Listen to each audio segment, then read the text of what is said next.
Olá, tudo bem? Eu sou o Eduardo, sejam bem-vindos a mais um vídeo do canal do Professor Estrada. Nós temos vídeos diários, exceto às quartas-feiras, sendo que às terças-feiras nós temos uma live para tirar dúvidas em matemática. Portanto, se você ainda não é inscrito no canal, inscreva-se, clique no sininho para não perder as novidades, compartilhe e curta os nossos vídeos para ajudar a divulgação do canal. Pessoal, vamos continuar com o nosso curso Matemática Básica. Estamos aí na aula 120 e estamos estudando aí função do segundo grau, ou a chamada função quadrática, né? Bom, esse tema muito importante aí que com certeza cai na maioria dos vestibulares e dos concursos aí, é um tema muito comum aí, né? Bom, então nós definimos na aula passada a função do segundo grau como sendo a função que leva x numa expressão que é um polinômio do segundo grau. Que é um polinômio, né? Vamos lembrar o que é um polinômio, né? Nós temos cada expressão dessa que envolve uma constante e uma variável elevada a uma certa potência, recebe o nome de monômio, tá ok? Um conjunto de variáveis, digamos assim, né, de constantes e variáveis elevadas a certas potências, né, recebe o nome de monômio. Então nós temos uma soma aqui de monômios, então nós chamamos disso de um polinômio. Então nós temos um monômio de segundo grau, né, na variável x, um monômio de primeiro grau na variável x e um monômio independente aqui de x, que é o termo independente, o termo constante, né? Então, quando uma expressão tem esta forma, nós chamamos de uma expressão do segundo grau. Então, esta função que leva x numa expressão, que é um polinômio do segundo grau, recebe o nome de função do segundo grau. O a, o b e o c são chamados coeficientes, e nós impomos que o a é diferente de zero, pois se o a é igual a zero, como nós vimos, recaímos aí numa função do primeiro grau, tá ok? Então, nós não consideramos dessa forma. O a é diferente de zero, portanto. Eventualmente aqui o b e o c podem ser iguais a zero, tá ok? Pode ser que o b só seja igual a zero, pode ser que o c seja igual a zero, ou pode ser que os dois sejam iguais a zero, mas o a nunca pode ser zero para que seja função do segundo grau. Na aula passada, pessoal, nós apresentamos a função do segundo grau e nós apresentamos este resuminho aqui de como é que se constrói um gráfico. Efetivamente, foi uma aula mais teórica, em que nós acabamos não construindo efetivamente um gráfico usando essa sistemática, esse roteiro aqui, né? Mas hoje nós vamos fazer isso e vamos esclarecer melhor alguns conceitos. Bom, primeiro de tudo, né, que nós temos que falar aí, é que o gráfico de uma função do segundo grau é uma parábola, tá ok? O que é uma parábola? Pessoal, parábola, uma curva que tem este formato, né, que pode ser côncava para cima ou côncava para baixo, né? Então nós vimos na aula passada que a concavidade é justamente o quê? O sinal de A, né? Como é que nós identificamos a concavidade da nossa parábola? Através da expressão, né, da nossa função aqui, através do sinal de A. Então nessa situação aqui nós temos que o nosso A é positivo, tá? E nessa situação o A é negativo. Então o sinal de A é que vai dar a concavidade. Se ele for positivo, a concavidade é para cima, e se for negativo, a concavidade é para baixo. Agora, na aula passada, pessoal, eu acabei não justificando isso aqui para vocês, tá? Gostaria de apresentar para vocês aqui não vai ser uma justificativa tão formal, tá ok? Mas eu acredito que pelo menos vai dar um indício para vocês do porquê disso, tá? Porque senão vocês podem ver isso aqui, o A é positivo com cavidade para cima, A negativo com cavidade para baixo. E aí vocês vão se perguntar, mas por que funciona assim, né? Por que ocorre isso? Vamos tentar explicar aqui para vocês de uma maneira, claro, bastante simplificada, mas que com certeza vai deixar mais claro isso aqui, tá? E vai passar para vocês uma lógica deste fato aqui, né? Bom, qual que é a ideia? A nossa função, ela tem esta cara aqui, né? Essa função do segundo grau, né?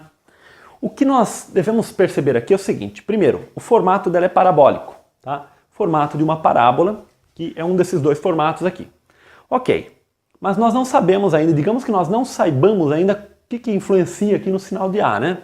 Mas vamos observar uma coisa aqui. Se o x for zero, né, o f de zero, ele vai ser o quê? A vezes zero ao quadrado, mais b vezes zero, mais c. Ou seja, o f de zero é c. Agora, o que acontece com esta expressão aqui? Com esta expressão, à medida que nós vamos substituindo por valores de x maiores do que zero.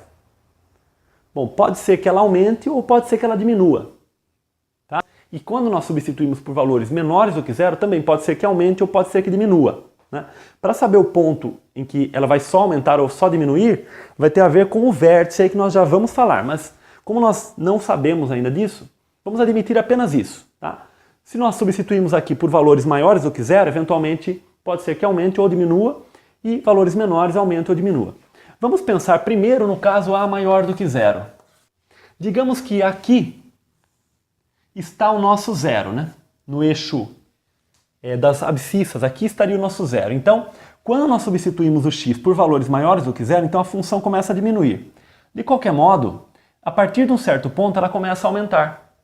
Por que isso ocorre? Porque como o a é maior do que zero, se nós considerarmos essa expressão aqui, vai ter um certo momento em que este termo aqui, ele prevalece sobre esses dois aqui.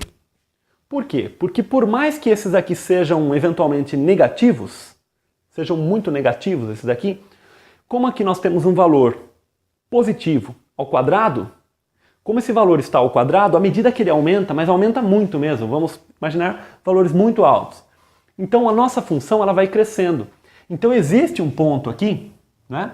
Com certeza, a gente pode intuir, né, que existe um ponto a partir do qual a função começa realmente a crescer indefinidamente, porque este termo começa a prevalecer. Da mesma forma, quando nós vamos substituindo por valores menores do que zero, existe um ponto aqui, né? Aí a gente vai supor que o zero esteja aqui, por exemplo, né? Porque se ele já estiver aqui, então ele já vai começar a crescer. Mas se o zero estiver aqui, vai existir um ponto, inicialmente ele vai diminuir um pouco, mas depois ele vai começar a crescer para a esquerda. Então, de qualquer modo, nós percebemos que, à medida que o x, né, nós encontramos um valor suficientemente maior do que zero e um valor suficientemente menor do que zero, a função cresce. Então, digamos assim, nós temos uma situação que é a seguinte, nós temos um ponto aqui, que é o nosso f de zero. Nós não sabemos o que ocorre nesta região, mas nós conseguimos encontrar um x a partir do qual, a partir desse x, a função começa a crescer. E nós encontramos um ponto aqui a partir do qual, a partir desse x, a função começa a crescer. Logo, nós percebemos que existe uma concavidade para cima. Por quê que ela começa a crescer? Porque o a é positivo. Por outro lado, se o a é negativo, a situação que vai ocorrer é inverso. Vai existir um ponto, porque como o a é negativo, a vezes x ao quadrado vai diminuindo. Vai existir um ponto a partir do qual ela desce. E aqui também vai existir um ponto a partir do qual ela desce, tá? Esse raciocínio, pessoal, é um raciocínio relativamente elaborado, mas é interessante, né? Então veja que o a negativo está ligado a uma concavidade para baixo, né? Aqui eu estou assumindo, então, que o formato é parabólico, tá ok? Bom, apenas um detalhe aí, que eu não gosto de deixar nada sem uma explicação, né? Bom, então espero que isso tenha ajudado vocês a entender o que é a concavidade. E por que que o a positivo implica concavidade para cima e a negativo implica concavidade para baixo. Essencialmente, este termo, ele começa a prevalecer, né? E conforme o a for positivo ou negativo, nós vamos ter uma concavidade para cima ou para baixo, tá ok? Bom, pessoal, para questão de maior clareza aqui, vamos imaginar o gráfico de uma função genérica aí do segundo grau. Então nós temos aqui uma parábola, tá ok? E então a concavidade é o sinal de A, então este exemplo que eu dei aqui, o nosso A é positivo, tá ok? Se o A fosse negativo, a concavidade seria para baixo. Outro aspecto que nós temos que levar em consideração aqui são as intersecções com o eixo x.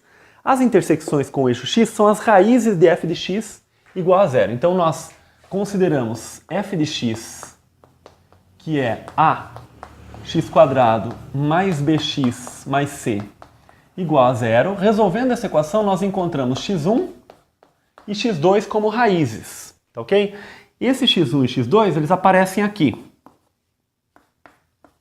Quando isto ocorre, quando o nosso delta, né, o nosso discriminante aqui, quando nós usamos a fórmula de Bhaskara, quando ele é positivo, que aí nós temos duas raízes reais distintas. Quando o nosso delta é zero, esta parábola aqui, ela apenas tangencia o eixo, né? Se a concavidade for para cima, e tangencia desta forma se a concavidade for para baixo. E, enfim, aqui eu exemplifiquei então um caso em que o delta é positivo, tá? Neste caso aqui, então, eu considerei o delta positivo. Então, a intersecção com o eixo x é dado pelas raízes. Lembrando que se o delta for negativo, então ela não tem raízes reais, essa equação, tá? Portanto, esse gráfico não toca o eixo das abscissas. Ele vai estar todo na parte de cima ou todo na parte de baixo, dependendo da concavidade. Em terceiro lugar, aqui nós temos a intersecção com o eixo y, tá? Intersecção com o eixo y é o C, tá? Então este ponto aqui é a intersecção com o eixo y. Por quê? Porque é justamente o f de zero. Que o f de zero, quando nós substituímos o x por zero aqui, o f de zero é igual a c. Ora, quando o x é zero, nós temos o f de zero, né, que é o y, igual a c. Então esse ponto aqui é a intersecção com o eixo y. Aqui eu considerei um c maior do que zero. Caso fosse aqui para baixo, né, digamos, aí o c seria negativo aqui também. Então, aqui estou fazendo de uma maneira genérica, né, mas, enfim. E aí nós temos também aqui este ponto aqui, que é importante também, que é o nosso vértice, tá? Então, no caso da concavidade para cima, nós temos um vértice que corresponde a um ponto de mínimo. Se a concavidade é para baixo, o nosso vértice corresponde a um ponto de máximo. Bom, e como é que nós calculamos aí o nosso vértice? Nós temos o x-vértice e o y-vértice. Bom, as formulinhas deles estão aqui, pessoal, menos b sobre 2a e menos delta sobre 4a. No entanto, na aula de ontem, eu já mostrei para vocês o cálculo aqui do x-vértice e do y-vértice, né? Eu já justifiquei para vocês. Mas eu fiz num caso em que havia as duas raízes aqui. Eu gostaria de justificar melhor para vocês das coordenadas do vértice, pois eu falei para vocês que essa formulinha, aquelas expressões, elas são válidas também quando a parábola não corta o eixo ou eventualmente apenas tangencia, tá, ok? Que é o caso que o delta é igual a zero. Então vamos justificar melhor essas coordenadas do vértice aí. Bom, vamos considerar aqui a nossa função, dada por aquela expressão f de x igual a x² mais bx mais c. Vamos imaginar que não existe necessariamente essa intersecção aqui. Eu vou traçar aqui uma paralela ao eixo x e vou imaginar que ponto é este aqui. Bom, para eu calcular esse ponto, o que está acontecendo aqui? Eu tenho que o meu f de x é igual a c. Bom, se eu colocar f de x igual a c, claro que o f de zero é igual a c, né? Nós sabemos que o f de zero é igual a c. Né? Nós acabamos de ver aí. Mas não é só o f de zero que é igual a c. O f deste valor aqui também ele é igual a c. Então, existem dois elementos no domínio que têm por imagem o valor c. Tá? Em particular o zero, mas eu quero saber qual é esse outro elemento aqui. Então vamos lá. Como é que nós fazemos isso? f de x igual a c, então eu vou substituir aqui. f de x é ax² mais bx mais c. Eu quero que isso seja igual a c. Tá ok? Bom, aqui nós podemos cancelar o c, pois ele aparece nos dois membros da igualdade. Nós temos então ax² mais bx igual a zero. Então aqui nós temos x, pondo em evidência o x, que multiplica ax mais b, isso é igual a zero. E daqui nós temos que um produto é igual a zero. Daqui vem que x é igual a zero, ou ax mais b é igual a zero. E ax mais b igual a zero é a equaçãozinha do primeiro grau que nós vimos, né? O x vai ser o quê? Menos b sobre a. Menos b sobre a. Portanto, este ponto aqui é exatamente menos b sobre a. No entanto, quando nós atribuímos que o nosso f de x é c, nós, através desses dois pontos, existe uma simetria desses dois pontos em relação a este eixo aqui. Tá ok? Então este eixo é o chamado eixo de simetria, tá? Então a parábola existe aqui como se fosse um espelho, né? Então o mesmo desenho, o mesmo traçado que nós fazemos desse lado, nós fazemos desse como se fosse uma reflexão, tá? E veja, uma outra maneira de nós definirmos o vértice claro, eu comentei que é o ponto de mínimo, caso a concavidade seja para cima, e o ponto de máximo, caso a concavidade seja para baixo. Mas uma outra maneira de nós definirmos o vértice é o seguinte, é a intersecção da curva com o eixo de simetria. Tá? Então nós temos o eixo de simetria da parábola e a intersecção dele com a nossa curva, né, que é o nosso gráfico, é exatamente o nosso vértice. Tá? Então aqui estaria o nosso vértice. Então nós vemos aqui, por essa questão da simetria, que o x-vértice, a coordenada x do vértice, está exatamente no meio, né, no ponto médio aqui, entre 0 e menos b sobre a, né, que são os dois valores que nós calculamos aqui. Agora, este ponto médio aqui, ele é exatamente menos b sobre 2a, que seria menos b sobre a dividido por 2. É a metade, né? Menos b sobre 2a. Então, com isso, nós encontramos o x-vértice, que é menos b sobre 2a. Tá? E veja que neste argumento aqui, eu não usei em nenhum momento que esse gráfico tinha as duas raízes. Tá? Portanto, esse argumento ele é mais geral do que aquele que eu usei ontem usando as raízes. Embora eu, depois de ter feito daquela forma, eu justifiquei a questão da translação aqui. Né? Mas desta forma aqui fica mais simples, fica mais fácil de justificar. Tá? Não precisa fazer um raciocínio tão rebuscado, né? De considerar a translação do eixo para construir raízes, não precisa nada disso. Tá? Dessa forma fica mais simples. Então, uma vez tendo achado o x-vértice, que é o menos b sobre 2a, o y-vértice, é claro, né, vai ser o f do x-vértice. O y-vértice vai ser o f do x-vértice, é exatamente o y-vértice. E aí, aquele cálculo que nós fizemos na aula de ontem, aqui não tem nenhuma mudança. Basta substituir aqui o x quadrado, o x, né, nessa expressão, por menos b sobre 2a, e aí fazendo as contas aqui, chega-se exatamente a menos delta sobre 4a. Tá? Mas isso na aula de ontem já está feito bem tranquilo, né? Então vocês podem dar uma olhada lá, tá? Só queria justificar essa questão do x-vértice de uma maneira mais simples também para vocês. Também comentar essa questão da intersecção aqui com o eixo de simetria. Agora sim, pessoal, nós vamos considerar um exemplo de uma função do segundo grau, um exemplo específico, e vamos usar esse roteirinho para traçar o gráfico de uma função, tá bom? Bom, nosso primeiro exercício aqui, pessoal, é o seguinte. Trace o gráfico da função f de R em R, domínio contra domínio em R, definida por f de x igual a x quadrado menos 6x mais 8, encontrando imagem de f, tá ok? Então, é solicitado aqui também para encontrar o conjunto imagem da função f. Vamos seguir exatamente aquele roteirinho ali. Primeiro ponto, concavidade, o sinal de A. O nosso A, ele é igual a 1, que é positivo. E daqui, então,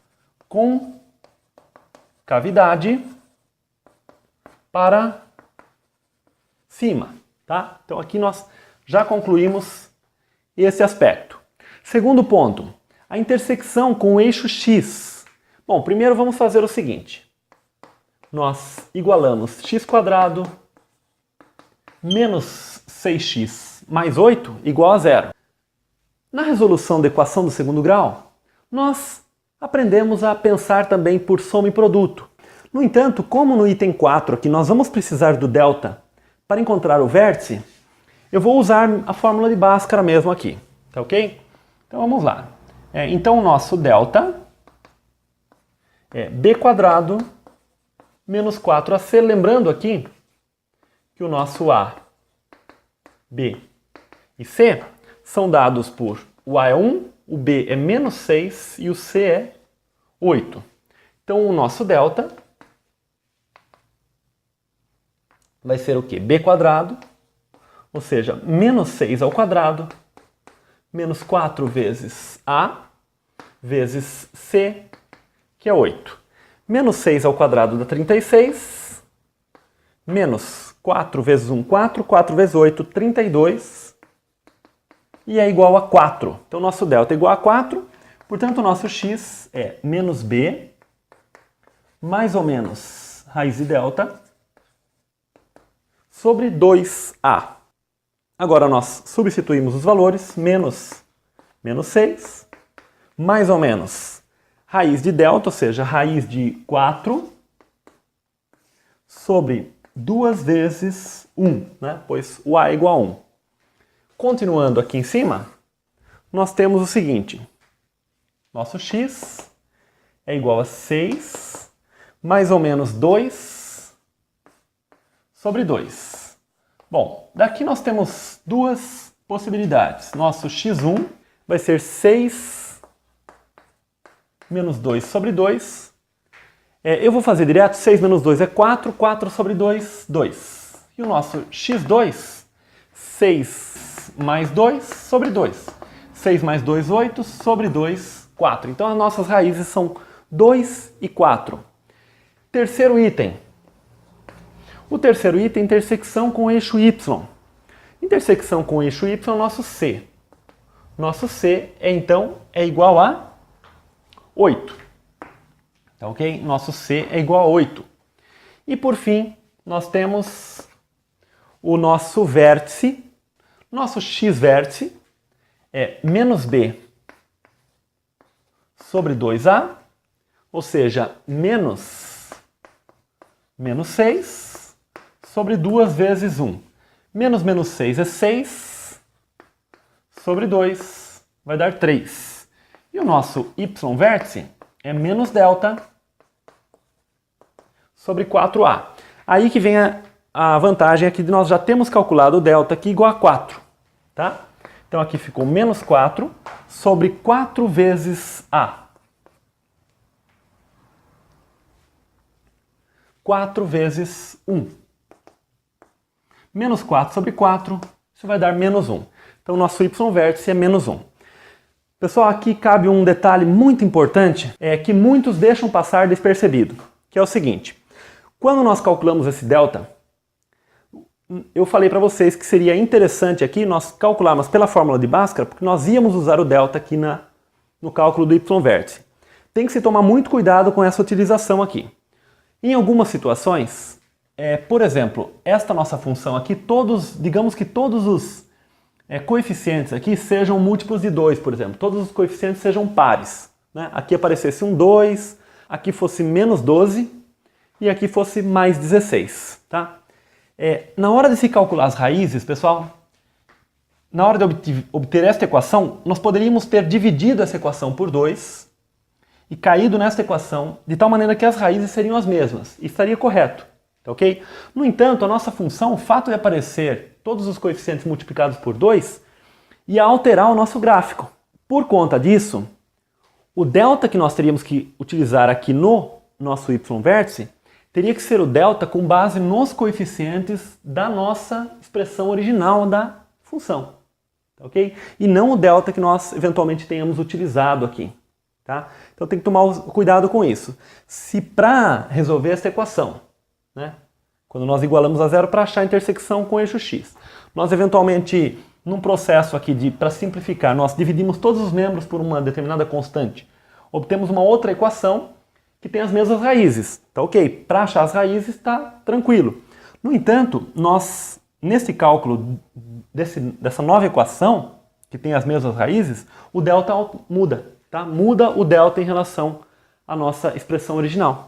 Portanto, tem que tomar cuidado para que, neste ponto, colocar o delta referente a esta expressão aqui, tá? E não o delta que, eventualmente, nós colocamos aqui. Aqui não teve problema, por quê? Nós não fizemos nenhuma simplificação aqui. Então, este delta que foi calculado aqui é o mesmo delta que foi utilizado aqui, tá ok? Então, isso é um detalhe muito importante aí.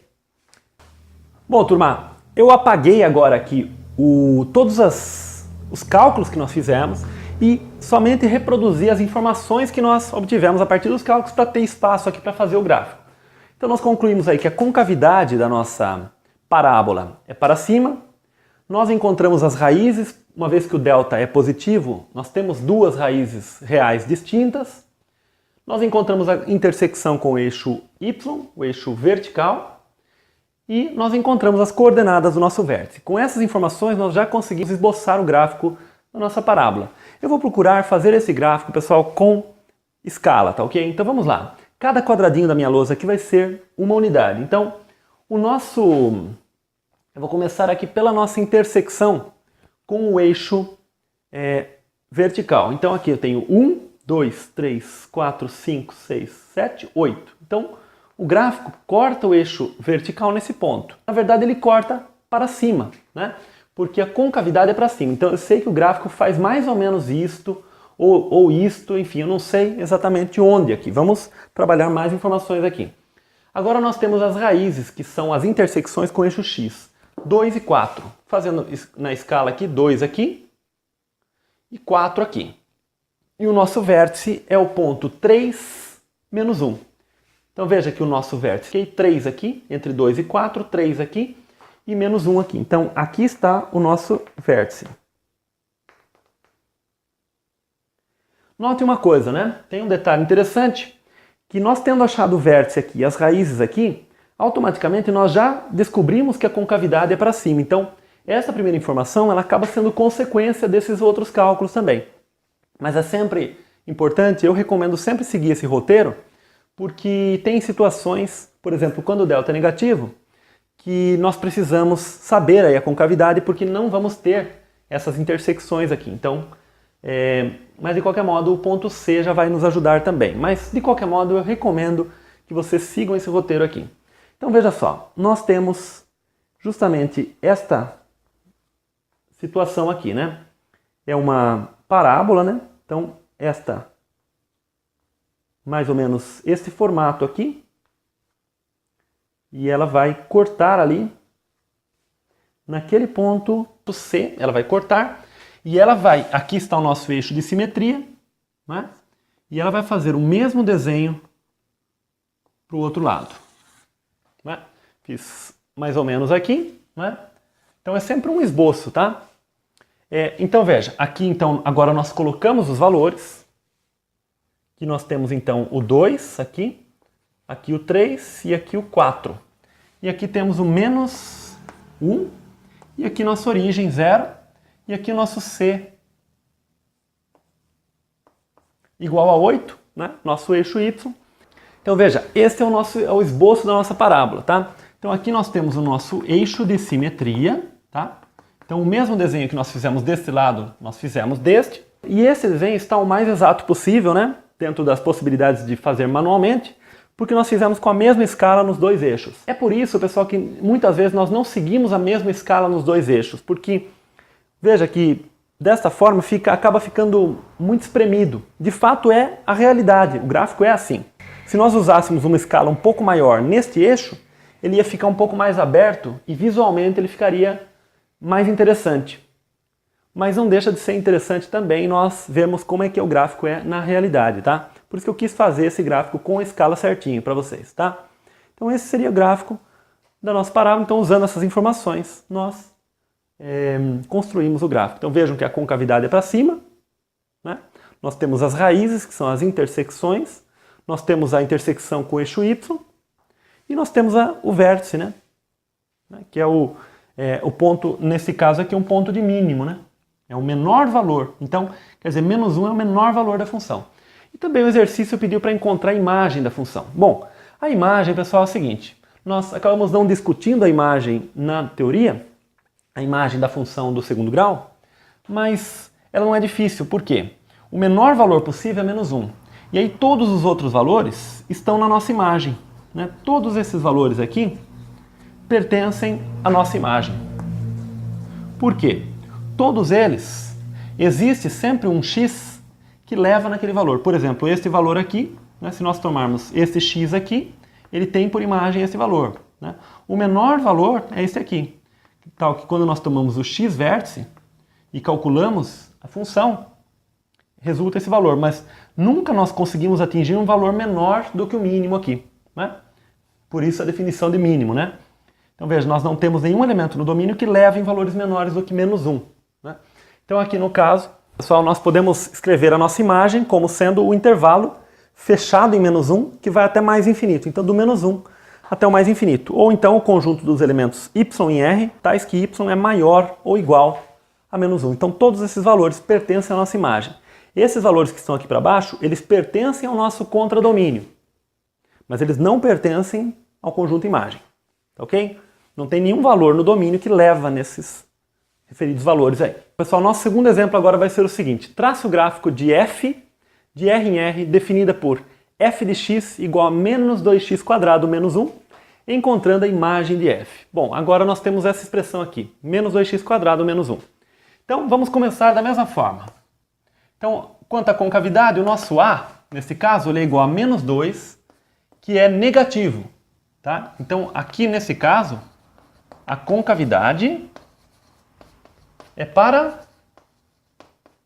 baixo, ok? Segundo ponto, intersecção com o eixo x. Nesse caso, o que nós vamos fazer aqui, né? Nós vamos atribuir aqui menos 2x² menos 1 igual a 0. Ora, quando nós fazemos isso, menos 2x² fica igual a 1, ou seja, x² igual a menos meio. Agora, note o seguinte, não existe um valor real cujo quadrado seja negativo. E de fato, se nós considerarmos essa expressão, que é correspondente a essa, que é igual a esta, e calcularmos o delta vai dar negativo, ou seja, esta equação aqui ela não tem raízes reais, né? Então, nós usamos esse símbolo aqui para dizer que não existe, tá? É um E cortado. Um E ao contrário, né? Cortado. Não existe x pertencente aos reais, tal que x² é igual a menos meio, ou seja, não existe um x, né? Tal que x² é menos meio. Continuando aí. Terceiro item, intersecção com o eixo y. Aqui sim, nós temos o nosso C é igual a menos 1, tá? Então essa é a intersecção com o eixo y. E por fim, o nosso vértice. Nosso vértice, nós calculamos o x-vértice, que vai ser menos b sobre 2a. Notem que o nosso a é menos 2, o nosso b é 0 e o nosso c é menos 1. Então, nosso x-vértice menos b sobre 2a é menos 0 sobre 2 vezes a, né? 2 vezes menos 2. Bom, 0 dividido por qualquer coisa é igual a 0. E o nosso y-vértice é o quê? É menos delta sobre 4a. Vamos calcular o delta aqui embaixo. Né? Nós poderíamos até ter calculado aqui nesse ponto aqui já. Mas vamos lá, vamos calcular o delta como sendo d² menos 4ac. Portanto, 0² menos 4 vezes menos 2, né, que é o a, vezes o c, que é menos 1. Então, o nosso delta vai ser o quê? 0, menos com menos, mais com menos, menos. 4 vezes 2, 8, 8 vezes 1, 8. Então, o nosso delta é igual a menos 8. Então, nós temos aqui menos delta, fica menos 8, menos delta, sobre 4a, tá? 4 vezes menos 2, que é o nosso a. Menos 8, 8. 4 vezes menos 2, menos 8. 8 dividido por menos 8, menos 1. Então, já encontramos o nosso y-vértice também. Bom, então, novamente aqui, pessoal, passei aqui as informações que nós obtivemos. A concavidade é para baixo. Não existem raízes reais, pois o nosso delta é negativo. A nossa intersecção com o eixo y é menos 1. E o nosso vértice é o ponto 0, menos 1. Tá ok? Tem essas coordenadas. Bom, eu já desenhei o gráfico desta forma aqui, pessoal, alongando mais essa parte negativa aqui, pois eu já tenho uma previsão aqui de como é que vai ser o nosso gráfico. Então, eu já fiz dessa forma aqui. Bom, concavidade para baixo. Por enquanto, não dá para a gente usar. Vamos colocar alguns pontos aqui. Não existem raízes reais. Não dá também para nós usarmos. Se não tem raiz, não tem por nada, né? O nosso C é igual a menos 1. Nesse caso, pessoal, eu vou adotar essa escala aqui. O C seria 2 quadradinhos da minha lousa aqui, tá? Então, o C igual a menos 1 está aqui. E o nosso vértice é o ponto 0, menos 1. 0 aqui, menos 1. Então, esse C aqui é exatamente o nosso vértice. Tá ok? Então, esse ponto aqui é exatamente o nosso vértice. E nós temos a concavidade para baixo. Tá ok? Agora, nós temos aqui, pessoal, um gráfico desse tipo. Mas a questão aqui é, será que esse gráfico é assim? Será que ele é assim? Será que ele é mais aberto? Como é que será que é esse gráfico aqui, né? E veja que o eixo y ele é exatamente o nosso eixo de simetria, né? Pois quando o nosso x-vértice é o 0, então o nosso eixo de simetria acaba sendo o próprio eixo y, né? Mas enfim, o fato é que nós não sabemos exatamente como é que é esse formato. Então nessa situação, vale a pena nós calcularmos pelo menos um valor de cada lado aqui, tá? Então eu vou calcular aqui o f de 1, tá ok? Vou calcular o f de 1. Qual o valor de f de 1? Substituindo aqui x por 1, vai dar o quê? Menos 2, menos 1. Substituindo x por 1. Então dá menos 3. E o f de menos 1, 1 à esquerda e 1 à direita, estou calculando. F de menos 1 também, menos 1 ao quadrado também dá 1. Então vai dar menos 2, menos 1 também, ou seja, menos 3. Ou seja, usando a mesma escala aqui, tanto o menos 1 quanto o 1, eles têm por imagem menos 3. Então aqui estaria o menos 2, o menos 3 está aqui. Tá? Então com isso a gente consegue ter, né? Novamente eu estou fazendo com uma escala. Na medida do possível é bom fazer com escala, mas dependendo da situação, não é tão importante fazer um esboço tão caprichado assim, tá? Dependendo da situação do nosso objetivo, né? Mas quando o exercício pede para nós construirmos o gráfico, então subentende-se que é importante fazer um gráfico bem feito, né?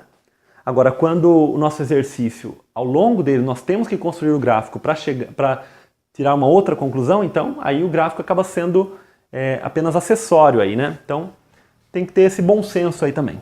Mas enfim, então o nosso gráfico ele passa por aqui, esse é o nosso vértice, né?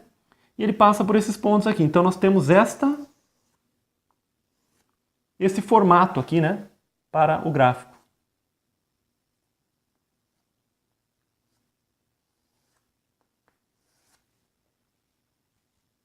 Então aqui eu gosto de marcar os pontos depois somente que a gente faz o gráfico, só que eu gosto de marcar os pontos para às vezes não passar a linha em cima do ponto que a gente marcou, enfim. Então aqui está o 1, aqui está o menos 1, aqui a origem também é importante a gente marcar, aqui está o menos 1, né? Então é isso aí, tá? Esse é o nosso gráfico, tá? Então quer dizer, vai do bom senso. Então aqui eu achei interessante nós calcularmos um ponto de cada lado para a gente ter uma dimensão melhor aí de como é que é o nosso gráfico, mas o gráfico é este aqui. Então veja que ele não toca o eixo x, porque como o nosso delta é negativo, o gráfico não tem intersecção com o eixo x. Bom, trabalhamos hoje com o delta positivo, o delta negativo. Quando o delta for zero, nós vamos ter um gráfico também, né? Só que aí vai ter uma situação desse tipo, né? Ou assim, quando a concavidade é para cima e quando a concavidade é para baixo, tá? Então ele vai apenas tangenciar, porque aí as duas raízes vão ser iguais, tá? Então eu não vou fazer nenhum exemplo desse tipo, mas vou deixar como exercício para vocês. Bom, pessoal, acabei não contemplando aqui essa solicitação do problema aqui que pede que também crie o conjunto imagem, né? Bom, no caso da função, quando a concavidade era para cima, nós pegamos do ponto mínimo para cima. Quando a concavidade é para baixo, a imagem vai ser do ponto máximo para baixo. Então veja que quando a concavidade é para baixo, nós falamos num ponto máximo, né? Então nosso conjunto imagem vai ser todo esses valores aqui, né? Pois somente para esses valores nós temos os valores de x que levam, né, nesse valor. Aqui, por exemplo, nós não temos nenhum valor no domínio que leva nesse valor aqui. Então esse valor não está na imagem, está no contradomínio, mas não está na imagem. Então nesse caso aqui nós temos que a nossa imagem é o quê? O conjunto que vem lá do menos infinito e vai até o menos 1, fechado em menos 1. Ou então nós podemos escrever também y pertencente aos reais. Veja que para falar de imagem a gente usa y, né? Apenas uma convenção isso aqui. Tal que y é menor ou igual a menos 1. Então, podemos denotar dessas duas formas aqui o conjunto imagem. Bom, turma, hoje eu quero propor uma atividade para vocês, tá? Que vocês pratiquem aí o que nós vimos na aula de hoje com esses 3 probleminhas aqui, tá? É mesmo exercício. Nós queremos aí que vocês tracem o gráfico dessas funções aqui, definidas por essas expressões, encontrando aí depois o conjunto imagem, tá ok? Menos 2x² mais 10x, x² menos 5x mais 10, e 3x² menos 6x mais 3. Eu queria apenas comentar, pessoal, o que acontece com esse item A aqui. Tá? Quanto é que é o nosso delta aqui neste item A? Eu vou fazer direto aqui. O delta é b² menos 4ac, mas como c é zero, vai dar só b², tá? Então o nosso delta é 10 ao quadrado, que é igual a 100. Tá? Então esse é o nosso delta. Com esse nosso delta, nós calculamos o y-vértice como menos delta sobre 4a. E isso vai dar quanto? Menos delta. Vai dar menos 100 sobre 4 vezes o a, que é menos 2. Menos 100 sobre menos 8. E menos com menos é mais. 100 dividido por 8 vai dar 25 meios, né? Já simplificando, dividindo por 4 aqui, em cima e embaixo, e cancelando o sinal negativo. Agora notem aquele aspecto que eu comentei com vocês.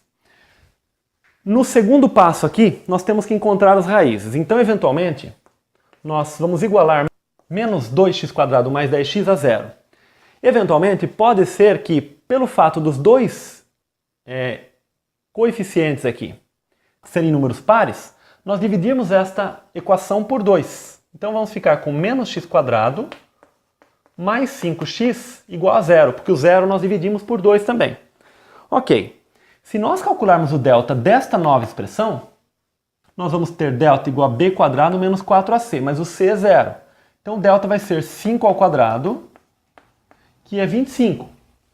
Portanto, o nosso y vértice, como menos delta sobre 4a, seria igual a menos 25 sobre 4 vezes menos 1, que aparece aqui.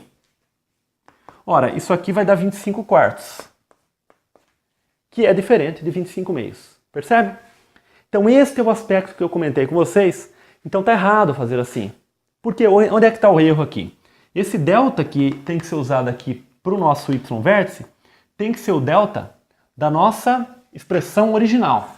Nós não podemos fazer essa divisão, pode ser feita para efeito de calcular as raízes, mas para o efeito de calcular o delta para calcular o y vértice, não. Tá? Então esse cálculo aqui está errado. Tá? Então esse não é o y vértice desta expressão aqui. Esse y vértice seria o de uma função definida desta forma aqui. Menos x² mais 5x. Esta expressão, esta função é uma e esta função é outra. Mas as raízes é a mesma. O que vai mudar, pessoal, só a título de curiosidade aí, o que vai mudar é isso, né? Porque as raízes se mantêm, mas muda esse tipo de coisa, olha. Esta divisão por 2 aqui, né, que nós fizemos, apesar de que é negativo aqui, então a concavidade seria para baixo, mas o que ela vai mudar é essa questão da abertura aqui, né, mas ela vai manter as raízes. Então quando nós fazemos essa divisão aqui, nós acabamos mexendo coisa desse tipo, tá? Por isso que tem que tomar cuidado. Então o vértice acaba mudando, né? Veja que o x vértice se mantém, mas o y vértice muda, né? Por isso que é importante tomar cuidado aí. Bom, pessoal, então é isso, tá? Espero que vocês tenham gostado da aula de hoje. A aula de hoje ficou um pouco extensa, mas eu acho que a gente fez com bem detalhe, né? Bastante detalhe, exercícios desse tipo aqui. Então, procurem praticar esse exercício e qualquer dúvida coloque nos comentários. Compareça às nossas lives também, que nós temos aí às terças-feiras para tirar dúvidas em matemática. Nós teremos o maior prazer aí em resolver, tirar as dúvidas para vocês, tá bom, pessoal? Um grande abraço, até o próximo vídeo, tchau!